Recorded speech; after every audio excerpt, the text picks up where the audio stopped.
Buonasera a tutti ragazzi, come state? Tutto bene? Ritorniamo in un nuovo video, nel video serale del post partita dell'Inter.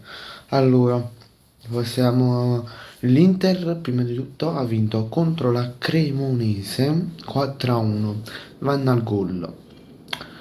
Allora, vanno al gol Lautaro, poi fa una doppietta Di Marco e poi gli altri due gol segna Bonni e Barella.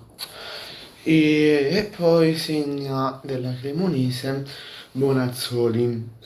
Cremonese che è partita bene in campionato con una, possiamo dirlo, storica vittoria contro il Milan nella prima partita 3-2.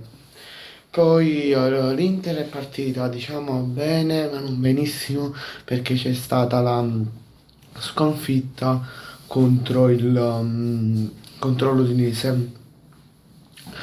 E è stata una partita che ha visto molti gol, 5 gol in totale. E l'Inter si porta a casa i 3 punti, continuando la sua avanzata in Italia.